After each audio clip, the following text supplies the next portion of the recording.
하나님 말씀 요한복음 16장 5절에서 11절 하나님의 말씀을 귀 기울여 들어주시기 바랍니다. 지금 내가 나를 보내신 이에게로 가는데 너희 중에서 나더러 어디로 가는지 묻는 자가 없고 도리어 내가 이 말을 함으로 너희 마음에 근심이 가득하였도다. 그러나 내가 너희에게 실상을 말하노니 내가 떠나가는 것이 너희에게 유익이라. 내가 떠나가지 아니하면 보혜사가 너희에게로 오시지 아니할 것이요 가면 내가 그를 너희에게로 보내리니 그가 와서 죄에 대하여 의에 대하여 심판에 대하여 세상을 책망하시리라. 죄에 대하여라 함은 그들이 나를 믿지 아니하며 의에 대하여라 함은 내가 아버지께로 가니 너희가 다시 나를 보지 못하며 심판에 대하여라 함은 이 세상 임금이 심판을 받았음이라. 아멘. 예수님의 사역이 이제 곧 마치게 될 것입니다. 이 땅의 사역을 마치면 하나님께로 하늘로 올라가실 텐데 이 땅에서의 일, 우리를 구속한 하나님의 백성을 구속하는 그 건지는 일을 이제 시작하고 완성케 하기 위해서 이제 성령 하나님이 그 예수님께서 세례 받으실 때 성령이 그에게 임하신 것처럼 그래서 그 성령이 오셔서 그의 모든 사역을 이루게 하셨던 것처럼 이제 그 성령이 오실 것을 그리고 이제 떠나가면서도 다시금 성령이 오실 것에 대해서 거듭 약속하고 계시는 것입니다. 이 성령 하나님의 사역은 우리가 사도행전을 통해서 조금 더 자세하게 수요일 날 공부를 하고 있고 이제 그것이 어떻게 그 서신서들을 기록하면서 어떻게 우리에게까지 꽃피우게 되는지를 보게 됩니다. 그보다 먼저 예수님께서 이제 하나님께로 가면서 이 성령의 사역의 핵심이 무언가를 우리에게 지금 설명해 주고 있는 부분이 오늘 본문입니다. 그래서 사실 이것을 놓치게 된다면 우리가 성령에 대해서 많은 오해를 가지고 살아갈 수밖에 없습니다. 그래서 자기가 원하는 대로 성령을 나쁘게 표현하면 이용해 먹기도 하죠. 가장 나쁜 것은 당연히 성도가 누려야 할 하나님의 나라의 기쁨을 누리지를 못하게 되는 것입니다. 오늘 본문에서도 보면 예수님께서 떠나시면서 7절에서 이렇게 하잖아요. 내가 너희에게 실상을 말하노니 내가 떠나가는 것이 뭐라고요? 너희에게 유익이라. 예수님께서 떠나가는 것이 우리에게 유익이래요. 뭐 때문에 그러냐면 이제 성령이 오실 것이기 때문이라는 거죠. 예수님께서 떠나가셔야지 성령이 오신다는 거예요. 그리고 나서 이제 성령이 오셔서 그가 할 일에 대해서 얘기하는 것이 8절에서 죄에 대하여 의에 대하여 심판에 대하여 세상을 책망하실 것이다. 이렇게 얘기하시는 겁니다. 좀 어렵다고 생각이 들지만 오늘 설교를 여러분들이 잘 따라오시다 보면 물론 우리 교회 설교가 조금 어렵다고 얘기들을 많이 해요. 근데 이게 어려운 이유가 뭐냐 하면요. 여러분이 원하는 기쁨과 위로가 있어요. 그걸 원하시는 때가 있거든요. 그래서 말씀을 듣고 내가 결심을 하고 그 결심대로 나가서 열심을 내서 살고 그것을 살아서 이루면 내한테 기쁨이 있고 그 말씀을 이룬 것 때문에 성취감이 있고 감사한 것도 있고 이렇게 되는데 진짜는 사실은 이 말씀을 바르게 이해할 때 그 이해한다는 것 자체가 설교가 잘해서가 아니라 성령이 여러분 속에서 그 말씀을 깨닫게 했을 때 그 성령의 위로가 넘치는 거예요. 성령이 나와 함께 하신다는 것 때문에. 오늘 본문에서도 얘기하는 거잖아요. 예수님의 말씀을 바르게 이해한다면 너희에게 유익이라는 거예요. 유익. 내용은 굉장히 어려운 것 같은데 이게 뭐가 유익이지? 여러분들이 설교를 마치고 난 다음에 여러분들이 알게 됐을 때 유익이 되기를 정말로 바랍니다. 5절을 처음에 보면 예수님께서 이렇게 얘기해요. 지금 내가 나를 보내신 이에게로 가는데 너희 중에서 나더러 어디로 가는지 묻는 자가 없대요. 물은 적이 있거든요. 바로 전에. 베드로가 물었어요. 마지막 만찬을 하면서 내가 어딜 갈 거다. 너는 내가 가는 데를 따라올 수 없다라고 얘기했는지 주님 어디로 가십니까? 베드로가 분명히 물었어요. 요한복음 13장 36절에서 물었거든요. 같은 자리인데 예수님이 그 얘기를 잊어버리셔서 지금 묻는 사람이 없다고 얘기하는 건가요? 그런 의미는 아닌 거예요. 예수님에게는 당연히 의도가 있다는 거죠.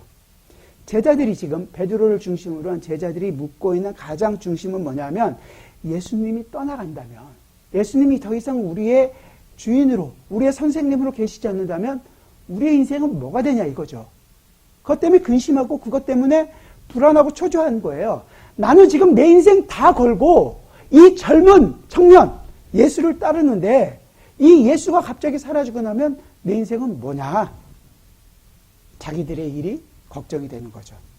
항상 제자들은 자기 중심적으로 이 모든 것들을 생각하고 있는 것입니다. 예수님과는 조금도 관계에서 생각하지를 않는 거예요. 제자들이 누굽니까? 예수님을 따르고 예수님의 이름을 부르고 우리가 예수의 이름으로 병자도 고쳤습니다. 그거 갖고 좋아했던 사람들입니다. 예수를 3년 동안이나 따라다녔던 사람들입니다. 그런데 아이러니하게도 정작 예수님에게는 별로 관심이 없어 보이는 거예요. 이거 달라. 내 문제 해결해 달라. 요구하고 그 요구가 해결된 것, 문제가 해결된 것만 기쁜 거지 그 문제를 내 요구를 해결해 주시는 분에 대해서는 전혀 관심이 없는 겁니다. 예수가 누구시며 예수가 무슨 일을 하시는지 그 일이 사실은 우리에게는 유익이 되는 거죠. 내 문제 해결되는 것보다 사실은 그 문제를 해결해 주고 계시는 분이 누군지를 아는 것이 우리에게는 큰 유익이 되는 것입니다. 그래서 예수님은 내가 누구고 내가 지금 할 일이 무엇인지를 설명해 주고 계시는 거예요. 우리는 다 문제를 가지고 있어요. 누구나 다. 그리고 그 문제를 경험하면서 주님 앞에 기도합니다. 주님, 나의 이 문제를 해결해 주시옵소서. 예수님의 응답은 뭐예요? 해결해 줄게. 집에 돈이 없니? 좋은 직장을 허락해 줄게. 건강이 문제니? 병을 낫게 해줄게. 그것이 아니라 내가 무슨 일을 하고 내가 한 일이 무엇인지 내가 누군지를 알게 해주시냐는 거죠. 그 예수 그리스도를 알게 됐을 때 비록 집에 돈이 없고 비록 내 몸은 아파서 병실에 누워있을지라도 그 예수 그리스도로 말미암아 나는 기뻐하겠습니다 라고 고백하게 되는 거예요. 하박국 선지자가 마지막에 기도했던 바로 그 기도입니다. 그래서 7절에서 얘기하는 거예요. 내가 너희에게 실상을 말하노니 내가 떠나가는 것이 너희에게 유익하다. 그냥 예수님께서 떠나가는 것이 아니라 내가 그걸 떠나가면 보혜사, 내가 떠나가서 보혜사가 너희에게로 오지 아니할 것이요. 가면 내가 그를 너희에게로 보내리라. 성령, 보혜사를 너희에게 보내주겠다라고 얘기하는 거죠. 성령이 오신다는 것이 이제 구약에서부터 계속 예언되고 있는 부분이 있는데 찾지 마시고요. 이사야서에 보면 이렇게 얘기했어요. 이사야 32장인데요. 이사야 32장 13절에 보면 내 백성의 땅에 가시와 찔레가 나며 희락의 성읍 기뻐하는 모든 집의 날이니 대저 궁전이 폐함바되며 인구 많던 성읍이 적막하며 오벨과 망대가 영원히 구렬이 되며 들나귀가 즐기던 곳과 양떼의 초장이 되려니와. 이게 뭐냐면 이스라엘, 찬란했던 이스라엘, 예루살렘이 다 황폐화 된다. 심판을 얘기하게 되는 거예요. 망하게 될 것이다. 그리고 나서 15절에 마침내 그때 마침내 위에서부터 영을 우리에게 부어주시리니. 이 마침내라는 것. 이 마침내라는 것은 사실은 요엘서 2장에서 그 후에 마지막에 내 영을 너희에게 부어줄 때 그때를 얘기하는 거거든요. 그 요엘서 2장의 내용을 베드로가 사도행전 2장에서 설교를 하면서 그러죠. 말세에 종말에 그러니까 그 마지막 때에 내 영을 너희에게 부어주겠다라고 얘기하는 거예요. 결국은 이 마지막 때가 언제라는 것인가가 중요한 거죠. 예수님께서 이 땅에 오셔서 하나님께서 하라고 하신 모든 사역을 이루셨습니다. 그것을 이제 이야기하고 있는 거죠. 예수님께서 하시는 모든 사역이 이루어진 때, 이때가 말세가 되는 거예요. 언제 이루어졌습니까? 예수님께서 십자가에서 죽으신 것, 그리고 부활하신 것, 그걸로만 끝난 것이 아니라 물론 이 땅에서 사역은 끝났지만 이제 하늘로 승천하시고 하늘로 올라가시는 그 모든 일이 다 완성되는 것. 그래야지만이 이 말세가 시작되는 거예요. 지금 이제 예수님께서 승천하셨죠? 그러니까 그 승천하신 이후부터의 모든 삶이 다 기간이 뭐라는 거예요? 말세라는 거죠. 종말이라는 겁니다. 결국은 우리는 종말을 살아가고 있는 시대를 살고 있어요. 예수님께서 이 모든 일을 이루셔야만 된다는 거예요. 그래야지 누가 오는 거예요? 성령이 오신다는 거죠. 아니, 목사님 다 좋습니다. 근데 성령도 계시고 예수님도 있으면 더 좋은 것 아닙니까? 이분도 있고 저분도 있고 왜 가시지 말고 계속 계시면서 제자들도 돕고 우리까지 도와주시면 얼마나 좋습니까? 어떤 분들은 그래요. 아유, 목사님 뭐 그렇게 성경을 그냥 힘들게 그렇게 보십니까? 그냥 좀 대충 은혜롭게 보시면 좋지 않습니까? 물론 저도 은혜롭게 보고 싶죠. 그 은혜롭게 보기 위하여 말씀을 연구하는 겁니다. 이 굉장히 중요하단 말이죠. 말씀드린 것처럼 하나님의 모든 계획하심이 다 이루어져야 되는 거예요. 모든 것이 이루어져야 돼요. 모든 것이 이루어진다라는 것은 예수님의 사역이 다 완성되어지는 거거든요. 예수님의 사역이 완성되어진다는 것은 이 땅에 오셔서 낮아지고 죽으시고 끝나는 것, 부활한 것까지가 아니라 사실은 하늘로 올리신 승천이 반드시 필요하다는 거죠. 디모데전서 3장 16절에 보면 이렇게 얘기해요. 예수님께서 영으로 의롭다함을 받으셨다 이렇게 표현하거든요. 영으로 의롭다함을 받은 것은 이 땅에서의 일이 아니에요. 하늘에서 영으로 의롭다함을 받으신 거예요. 예수님께서 하신 모든 일이 너희는 그를 십자가에 죽였으나 그가 옳았다, 그가 의로웠다라는 것을 인정받는 것이었습니다. 세상은 예수를 저주했습니다. 그래서 십자가에 죽였죠. 그러나 성경은 예수님이 의인이었다라는 것을 증명하는 것입니다. 십자가, 죽음, 부활, 물론 중요합니다. 그것과 똑같이 올려지는 것도, 의롭다함을 받는 것도 중요한 것입니다. 그 모든 것을 이루어졌을 때만이 하나님의 뜻을 완전히 이루신 것입니다. 그게 이루어졌기 때문에 성령이 오시게 되는 것이죠.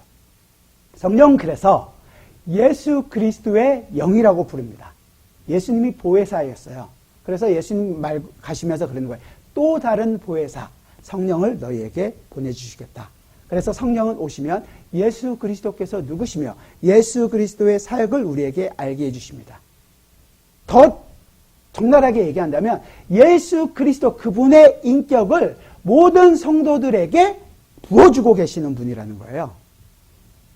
이걸 이제 성령은 더 이상 구약에서도 성령이 계셨는데 이 구약에 있는 성령은 앞으로 오실 메시아 예수 그리스도를 보여주는 그 역할을 하는 것이었다면 이제 성령, 예수님께서 가시고 오시는 이 성령은 예수 그리스도의 그분의 그 고난, 죽음, 그리고 그분의 기쁨, 그분의 승리, 그분의 진정한 위로를 우리에게 부어주고 계신다.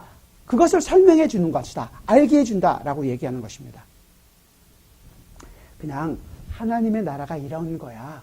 하나님의 나라가 이렇게 좋은 거니까 너희는 하나님의 나라를 가져. 이렇게 설명해주고 이야기하는 것이 아니라 그 하나님의 나라를 우리에게 부어주시는 거예요. 우리의 심령에 그 하나님의 나라를 심어주시는 분입니다. 그래서 우리는 하나님의 나라를 가진 사람들입니다. 지금 우리는 그 하나님의 나라를 경험하고 살아가고 있는 사람들이죠. 지금 여러분들이 예배하고 있는 이 예배는 그저 단순히 이 지역 공동체 안에 와서 예배하고 있는 것이 아니라 사실은 엄밀하게 얘기한다면 천군천사, 하늘에 있는 모든 천군천사와 함께 하나님을 영화롭게 하며 영광을 돌리는 그 예배에 참여하고 있는 것입니다.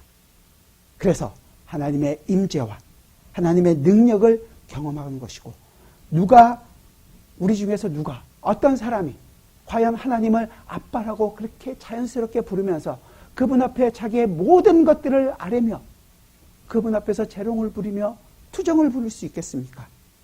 눈물로 호소할 수 있는 사람이 과연 누구란 말입니까? 우리는 그저 가정의 평화를 위해서 아니면 어쩔 수 없어서 예배하고 있다고 생각할지 모르지만 다 하나님의 은혜로 여러분들은 지금 이 자리에 앉아 있습니다.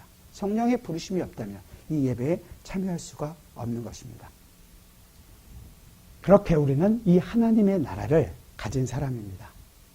따라서 성령 하나님이 오셔서 하시는 일이 당연히 중요하게 되는 거죠.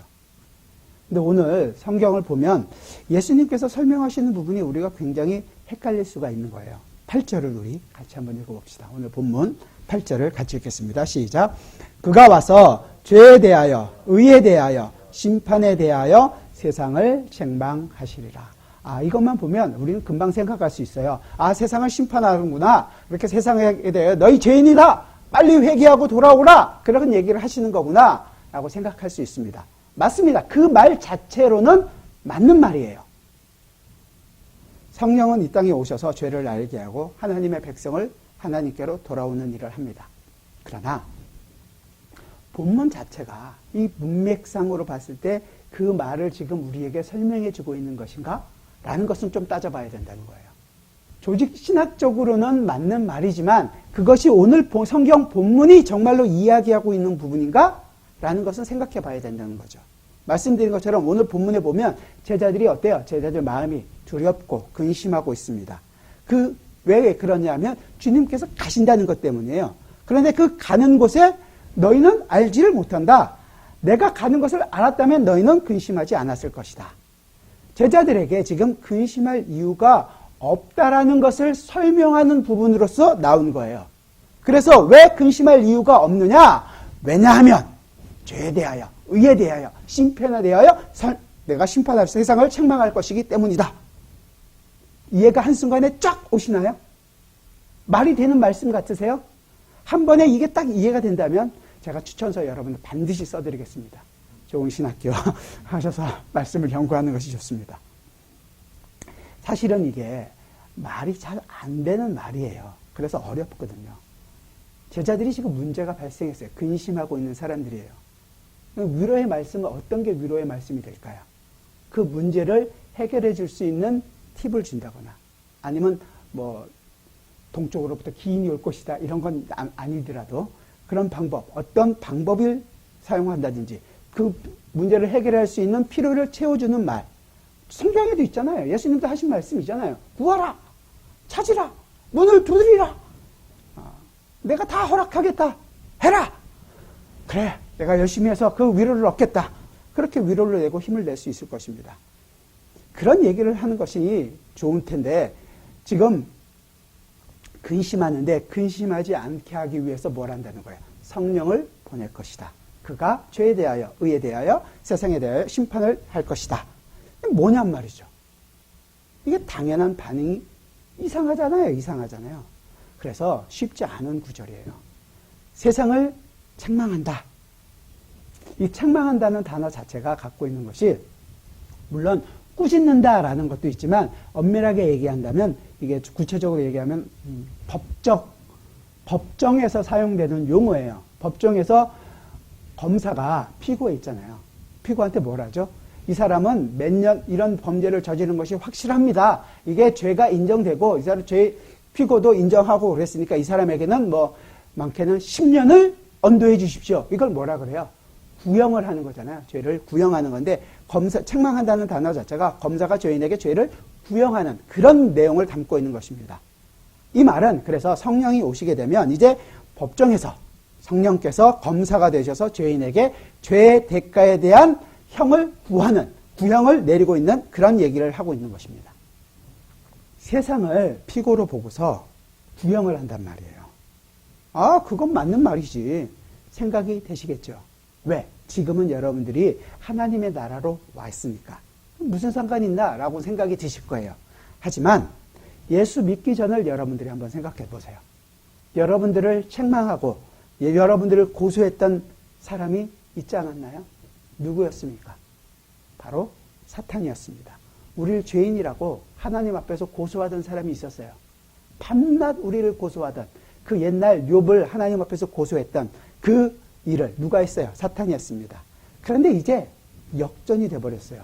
이제 사탄이 검사석에 있는 것이 아니라 사탄이 어디에 앉은 거예요? 피고석에 앉은 거예요. 그리고 성령이 검사석에 앉아서 이 세상의 임금을 그 사탄을 고소하는 것입니다. 사탄이 우리를 고소할 때 우리의 마음이 어땠습니까? 여러분의 마음이 어땠어요? 죄책감으로 얼마나 힘들었습니까? 정말로 어떨 때는 죽고 싶은 심정이 들 때가 너무나 많았습니다. 왜냐하면 아무리 따지고 또 따져봐도 나 스스로도 어쩌지 못하는 나 때문에 너무 속상하지 않으셨나요? 내 아내를, 내 남편을, 내 부모에게 아니면 혹 내 자녀들을 잘해주고 싶었지만 마음과 같이 잘 나가지 않잖아요. 잘 되지 않는 것을 보면서 항상 괴로워했습니다. 나는 잘해주고 싶은데 그것이 내 욕심과 내 기대를 채우는 것이라고는 조금도 생각하지 않고 그들을 향하여 내 옳은 말이라는 것으로 그들을 푸시하고 힘들게 했을 때가 너무도 많았습니다. 그런 모습을 보면서 너무너무 스스로 화를 냈던 거죠. 율법을 지키려고 하면 할수록 지키지 못하는 내 모습을 보면서 고통과 한숨의 연속이었습니까? 나는 왜 이럴까? 나는 왜 이럴까? 사탄이 우리를 고소했기 때문입니다. 이 어둠에서, 이 절망에서 과연 누가 나를 건져낼 것인가? 그래서 해서는 안 될 마음도 품죠. 하나님을 원망하는 겁니다. 하나님 정말 이러실 거예요? 아니, 하나님 왜 이렇게 지킬 수 없는 법을 나에게 줘서 내 인생을 이렇게 힘들게 하십니까? 그런 하나님이 정말 선한 하나님이 맞는 겁니까? 우리는 우리 스스로 이 죄의 문제를 과연 해결할 수 있을까요? 그렇게 우리를 고발하던 그 고소자가 사라진 겁니다. 아니, 성경에 보면 사라진 정도가 아니라 그 고발자가 지금 어디에 있는 거예요? 피고석에 앉은 거예요. 검사가 피고석에 앉게 된 거죠. 성령 하나님께서 그 사탄을 피고석에 앉혀놓고 죄를 물으십니다. 사탄을 정죄하고 이제 너는 영원한 지옥행이 마땅합니다 라고 구형을 내리는 거죠. 따라서 성령은 그저 오셔서 우리의 못하는 부분을 좀 도와주시고 우리 보고 힘내서 그것을 이루라고 하는 것이 아니라 사실은 우리를 고소하던 그 사탄을 오히려 벌하고 계시는 겁니다. 우리가 세상에서 고난을 받잖아요. 우리 교회 설교의 대부분이 우리는 세상에서 고난을 받습니다. 힘들어집니다. 이런 설교들이 많은데 그것만이 있는 것이 아니라 한 걸음 더 나가는 거예요. 그 고난과 핍박이 사라지는 것 아니라 그 안에서 그 고난과 핍박이 있지만 그러나 우리를 도우시는 우리 편이 계시다라는 것을 분명하게 우리에게 보여주고 있는 것입니다. 왜? 어떻게? 성령 하나님이 너희와 함께 하신다. 그 성령 하나님이 너희를 고소하던 그 사탄을 오히려 피고석에 앉혀서 그를 심판하고 있는 것이다. 그래서 첫 번째로 나오는 부분이 바로 이제 그 내용이 어떤 것인지를 9절, 10절, 11절에서 얘기하죠. 자, 우리 첫 번째 나오는 9절을 같이 한번 읽어보겠습니다. 9절 같이 읽죠. 시작. 죄에 대하여라 함은 그들이 나를 믿지 아니하며. 죄에 대해서라는 것은 예수님을 믿지 않았기 때문이라는 거예요. 그래서 뭐라는 거죠? 너희는 죄인이다라는 거죠. 예수님께서 하시는 일을 너희가 아느냐? 아니, 몰라. 의미, 내용, 뭐 이런 건 다 알죠. 하신 일에 대해서는 알죠. 그렇지만 그분이 누구시며 그분이 무엇 때문에 그 일을 하셨는지에 대해서는 알지를 못한다는 겁니다. 그걸 가리켜 죄인이라고 얘기하는 거죠. 예수님께서 지금 하나님께로 가셨어요. 그 의미는 처음에 말씀드린 것처럼 그가 하신 모든 일이 뭐라고요? 옳았다라는 것을 인정받으신 거였어요. 그렇다면 그가 한 일을 믿지 않는 그런 사람들은 뭐라는 거죠? 그렇기 때문에 너희는 죄인이다 라고 얘기하는 거예요. 예수님께서 의롭기 때문에 이 땅에 오셔서 하나님의 나라를 보이셨습니다. 그가 가는 곳마다 병자가 함께 할 수가 없었어요. 많은 사람들을 하나님의 나라의 가르침으로 가르쳤습니다. 그냥 단순히 기적 아니라 하나님의 나라의 모습을 그들에게 보여주셨습니다. 그런데 그분의 일을 그들이 믿지 않았다. 그런 하나님이 의롭다, 예수 그리스도가 의롭다라는 것을 믿지 못하는 것이었어요. 세상이 잘못한 거고, 그래서 세상은 죄인이다 라고 얘기하는 것입니다. 아무리 자기가 맞다고 우겨도 하나님께서 너희는 틀렸다라고 얘기하는 거예요. 예수님께서 맞았기 때문에 그래서 내가 아버지께로 간다. 이 얘기를 하시는 것이었습니다. 두 번째 부분이 10절이죠. 의에 대하여라 함은 내가 아버지께로 가니 너희가 다시 나를 보지 못하며. 내가 지금 너희가 나를 못 볼 건데 왜냐하면 내가 아버지께로 가기 때문이라는 거예요. 재미있는 얘기인데요. 유대인들이 예수님을 왜 죽였냐 하면 죽인 이유가 예수님이 참남죄라고, 그러니까 신성을 모독했다는 거예요. 하나님과 내가 하나다. 그 내용 때문에 예수님을 신성모독죄로 해서 십자가에 못 박아 죽였습니다. 예수를 믿는 것이 어려운 이유가 뭐냐면 우리가 가지고 있는 상식적인 종교심이나 아니면 성경이 이야기하는 진리와 우리가 갖고 있는 상식이 서로 다르기 때문이에요. 그래서 우리는 예수를 믿지를 못합니다. 유대인들이 그랬잖아요. 유대인들이 가지고 있는 생각은 저 예수는 아니라는 거거든요. 당연하게 생각했습니다. 그 일에 대해서 앞장섰던 사람 중에 우리는 유명한 사람 알고 있죠. 사도 바울로 알고 있지만 사울이 그랬죠. 스데반이 죽을 때 당연하게 생각했습니다. 그리고 그 예수를 믿는 사람을 핍박하고 죽이기 위해 잡으러 가던 그 길에서 예수님을 만납니다. 예수님이 그에게 얘기하죠. 사울아 사울아 어찌하여 네가 나를 핍박하느냐. 사울이 언제 예수님을 핍박했나요? 예수를 믿는 사람들을 핍박했죠. 근데 예수님은 예수를 믿는 사람들과 그들이 하나라고 항상 얘기하셨습니다. 그때도 마찬가지죠. 네가 하고 있는 일이 잘못이다라는 것을 얘기해주고 있는 것이었습니다. 그렇게 하나님 편을 들어서 하나님을 위해서 판단을 세우고 심판해서 예수를 죽였어요.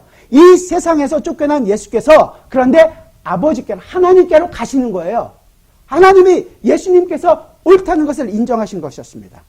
그리고 아버지께서 이제 성령을 아버지께 허락을 받아서 성령을 예수 그리스도의 영을 우리에게 허락해서 보내주신답니다. 그러니까 성령 하나님이 이 땅에 오시는 설명을 왜 이렇게 예수님께서 자세하게 설명하느냐 하는 것을 우리가 생각해 봐야 되는 거죠. 우리는 우리 스스로가 예수님을 우리가 딱 보면 알 수 있을 것이다 라고 생각하는데 다 몰라요. 우리는 죄인이기 때문에 알 수가 없단 말이죠. 그런데 성령 하나님께서 우리 마음속에 오셔서 그 예수 그리스도가 누구시며 하신 일이 옳다라는 것을 알게 해 주시겠다라는 거죠. 세상에 대해서는요. 세상은 너희가 잘못했고 예수님이 옳았다라는 것을. 그것은 우리가 이때까지 갖고 있었던 모든 생각이 다 잘못됐다는 것을 이야기하는 것이었습니다. 성령이 오셔서 내가 이때까지 갖고 있었던 모든 생각이 잘못된 것을 증거해 주시겠다, 알게 해 주시겠다라는 거예요. 따라서 이 땅에서 옳은 분, 의인은 한 분뿐인 거죠. 누구? 예수 그리스도입니다. 마지막 세 번째는 11절에서 얘기합니다. 심판에 대하여라 함은 이 세상 임금이 심판을 받음이라. 이 세상 임금이 심판을 받는다. 이 세상 임금은 사탄을 물론 얘기하죠. 그 사탄고 사탄을 추종하던 우리의 모든 가치관들, 세상적인 가치관을 다 포함하는 말입니다. 이것들은 예수 그리스도의 그 십자가 죽음으로 말미암아 심판을 받게 되었습니다.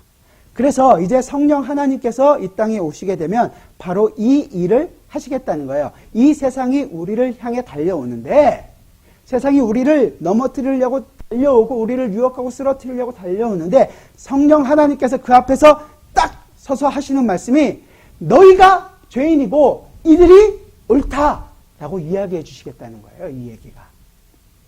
이걸 구약으로 보면 이 내용인데요. 이사야 59장 19절인데요. 찾으실 필요 없고 주본을 보시면 주보 밑에 제가 좋은 번역을 찾다가 이 번역이 원래 킹 제임스 번역이 제일 잘 번역이 돼 있어서 킹 제임스 번역을 갖다 놨어요. 킹 제임스 번역으로 해서 한번 읽어드릴게요. 이사야 59장 19절입니다. 그리하여 그들은 서쪽으로부터 주의 이름을 두려워할 것이며 태양이 떠오르는 곳에서부터 그의 영광을 두려워하리라. 원수가 홍수처럼 올 때 주의 영이 그를 대적하여 깃발을 올리시리라. 원수가 홍수처럼 올 때 주의 영이 그를 대적하여 깃발을 올리시겠다. 대적이 홍수처럼 오는데 그때 성령이 깃발을 딱 들고 올린다는 거예요. 이게 무슨 내용인가 좀 의아스럽시겠죠. 이걸 이제 신약적으로 가장 잘 풀어준 부분이 어떤 내용이냐면 요한계시록 12장입니다. 요한계시록은 어렵게만 생각되지만 사실은 1세기 때 많은 사람들이 핍박과 죽음 앞에 있었잖아요. 그때 위로를 주기 위하여 주신 말씀이에요.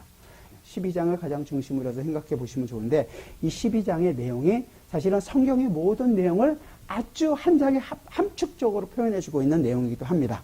12장에 보면 여인이 등장해요. 하늘에 큰 이적이 보이니 해를 옷 입은 한 여자가 있는데 그 발 아래는 달이 있고 그 머리에는 12별의 관을 썼더라. 이 여자가 아이를 베어 해산하려 하되매 아파서 애를 쓰며 부르짖더라. 여인이 나오죠. 이 여인이 뭐냐면 창세기 3장 15절에 나오는 여인의 후손. 누구죠? 여인의 후손? 예수 그리스도를 상징적으로 보여준다고 말씀드렸잖아요. 그 여인의 후손을 낳은 여자인 여인을 얘기하는 거예요. 그럼 누구를 얘기해요? 문자적으로만 본다면 마리아를 얘기하는 거죠. 마리아를 보는 것처럼 얘기하지만 사실은 이 마리아가 여인이 누구를 얘기하는 어떻게 가냐면 아브라함을 통해서 이스라엘 민족을 택하시고 이스라엘 민족을 어떻게 하는 거예요? 이스라엘이라는 그 민족을 통해서 예수 그리스도, 이스라엘 민족이 있지만 유다 지파, 그 중에서도 다윗 가문 이렇게 가잖아요. 그걸 뭐라 그러냐? 참 이스라엘이라는 말이죠. 그 여인은 결국은 참 이스라엘, 오늘날로 얘기하면 누구를 얘기해요? 교회를 얘기하는 거란 말이죠. 이 교회, 성도를 얘기하는 거예요. 성도를 통해서 이 여인의 후손, 아들이 태어나게 됩니다. 그래서 이 여인에게 어떤 일이 일어나는지를 쭉 얘기하는 것이 5절부터인데요.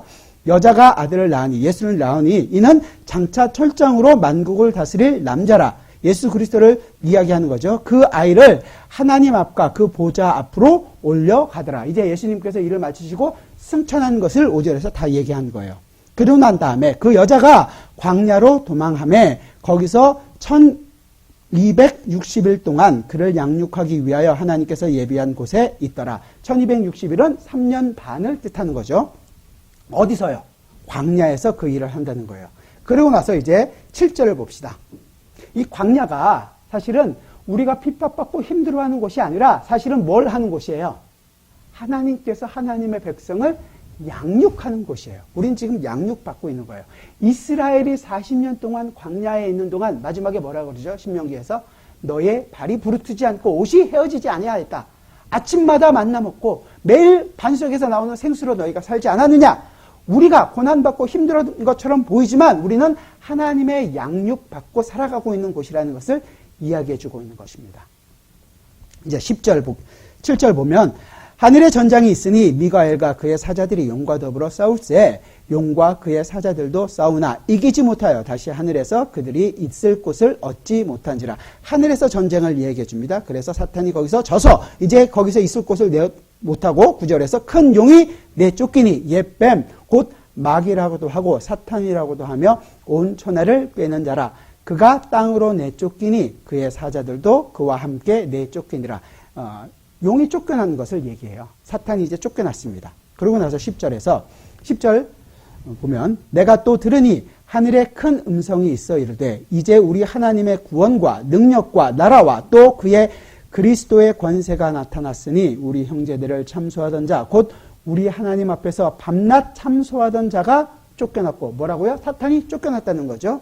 오늘 본문에서 세상 임금이 심판을 받을 것이다. 그 일이 어떻게 된 거예요? 이루어졌다는 것을 얘기하는 것입니다. 우리를 참소하던 자가 쫓겨나서 오히려 심판을 받고 있는 거예요. 쫓겨난 후에 이제 12절을 보면 뭐라 그러냐? 그러므로 하늘과 그 가운데 거하는 자들은 즐거워하라. 그러나 땅과 바다는 화해 있을진저 이는 마귀가 자기의 때가 얼마 남지 않은 줄 알므로 크게 분내어 너희에게로 내려갔음이라 하더라. 사탄이 분내어 내려와서 우리를 흔든다 이거죠. 이제 박해가 시작됐다는 내용이 13절부터 시작됩니다. 용이 자기가 땅으로 내쫓긴 것을 보고 남자를 낳은 여자를 박해하는지라. 여자가 마리아만을 뜻하지 않는다는 것을 여기서 다시 한 번 더 보여주죠. 이 여자가 뭐예요? 교회를 보여주는 거예요. 교회를 이제 박해하기 시작하는 겁니다. 그 여자가 큰 독수리의 두 날개를 받아 광야 자기 곳으로 날아가 거기서 그 뱀의 낯을 피하여 한 때와 두 때와 반 때를 양육받으며 한 때, 두 때, 반 때는 1260일, 3년 반을 얘기하는 거고. 자, 15절. 여자의 뒤에서 뱀이 그 입으로 물을 강같이 토하여 여자를 물에 떠내려 가게 하려 하되. 뭐라 그래요? 물이 강같이 그 여자를 떠내려 가려 한단 말이죠.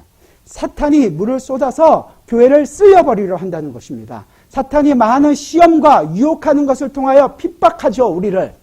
야, 너도 잘 먹고 잘 사는 것으로 한번 해봐. 네 스스로를 증명해봐. 이때 아까 읽었던 이사야 59장에서 원수가 홍수같이 너희 앞에 밀려오지만 사탄이 홍수같이 다가오지만 그때 어떻게 한다는 거예요? 주의 영이 우리 앞에서 깃발을 드실 것이다. 깃발을 든다는 의미가 뭐예요? 승리의 깃발을 든다는 의미거든요. 주의 영이 성령께서 우리에게 지금 오고 있는 많은 시험과 많은 유혹과 어떻게 보면 우리의 절망과 많은 고통 그 모든 것들이 홍수처럼 쏟아져 오는에도 불구하고 그 속에서 우리 앞에 쓰셔서 깃발을 드시겠다. 승리를 선포하시겠다는 얘기거든요. 백성이 옳다라는 것을 인정하겠다는 것입니다. 우리가 지금 그걸 받고 있는 거예요. 이 요한계시록을 읽고 있던 바로 어쩌면 내일 죽을지도 모르는 1세기의 성도들이 이 얘기를 들으면서 이것을 알게 되었을 때 마음이 얼마나 기뻤을까요? 죽음 앞에서도 당당할 수 있었던 이유가 자기에게는 이 성령 하나님께서 그 모든 유혹을 이기는 기쁨을 우리에게 허락하셨기 때문이라는 것을 알기 때문입니다. 우리도 마찬가지예요. 우리도 지금 이 모든 것을 성령 하나님께서 우리 앞에서 깃발을 들고 승리를 선포해 주고 있습니다. 아직도 몰라서 그냥 눈만 껌뻑인다면 우리가 과연 무엇 때문에 여기 있는 걸까요? 주님께서는 지금 내가 지금 하늘 아버지께로 간다. 그러면서 그것 때문에 근심하고 있는 제자들에게 똑같은 내용으로 위로하고 있는 겁니다. 죄에 대하여, 의에 대하여, 세상 임금에 대하여 책망하신다는 말은 이제 성령 하나님께서 홍수처럼 쏟아져 오는 이 사탄의 세력 앞에서 승리의 깃발을 드시고 검사가 되셔서 피고인에 앉은 저 사탄을 향하여 너희가 잘못했다. 너희는 영원한 심판을 받을 것이다. 그리고 나의 백성 하나님의 백성이 옳다. 이들이 의롭다. 왜? 예수 그리스도의 옷을 입었기 때문에. 예수 그리스도 안에 있는 자이기 때문에. 이게 지금 우리가 경험하고 있는 성도의 삶입니다. 성령 하나님은 그렇게 세상을 법정에 세우십니다. 그리고 성도의 모든 핍박과 많은 유혹을 자신이 다 삼켜버리시고 예수 그리스도의 승리를 이제 우리에게 전해주십니다. 그러므로 사랑하는 성도 여러분, 이 깃발을 바라봅시다. 나의 육신은 약해지고 내 생각은 점점 더 흐려질지 모르지만 이 깃발을 드신 성령 하나님의 손은 내려오지 않습니다. 비록 우리는 쓰러질 수 있습니다. 그러나 이 깃발은 내려오지 않습니다. 이 깃발은 예수 그리스도의 승리와 함께 우리 안에 역사할 것입니다. 그리고 말씀하십니다. 내가 너를 사랑한다. 너는 나의 백성이 되고 나는 너의 하나님이 될 것이다. 너는 나의 양이라. 내가 너를 지킬 것이다. 나는 너의 하나님이라. 너의 하나님이 될 것이다. 저 세상, 맞다고 생각하는 저 세상은 내가 심판할 것이다. 저들을 정죄할 것이고 이제 승리의 깃발을 든 나를 따르라. 나와 함께 하자. 그래서 우리는 그 성령 하나님의 깃발 안에서 우리의 손을 듭니다. 여러분의 손을 내리지 마십시오. 여러분의 어그러진 무릎을 다시금 일으켜 세우십시오. 승리가 우리의 것입니다. 우린 지금 이 성령의 깃발을 들고 세상을 심판하는 자리에 함께 서 있습니다. 그 세상이 도저히 감당할 수 없는 하나님의 백성들이 저와 여러분입니다. 기도하겠습니다. 주님, 우리가 이 세상을 과연 무엇으로 살아갈 수 있겠습니까? 열심히 노력도 해보았고 내가 가진 것으로 이겨보려고 했지만 오히려 좌절감만 느끼고 오히려 피곤함만 느낄 때가 너무도 많았습니다. 주님, 우리는 세상에 있는 것으로 살아가는 자가 아니라 오직 예수 그리스도의 은혜로 사는 자입니다. 주님, 우리로 은혜로 살게 해주시니 너무도 감사합니다. 주의 영이 우리를 삼킬 것처럼 달려오는 홍수 같은 그 물 앞에서 깃발을 드시고 승리를 선포하시는 그 깃발 아래 살겠습니다. 성령 하나님께서 깃발을 들고 진군 나팔을 불리는 그 나팔 소리를 듣고 매일매일을 살기를 원합니다. 주님, 성령이 세상을 심판할 때 함께 그 자리에 앉아 이 세상을 심판하게 하여 주옵소서.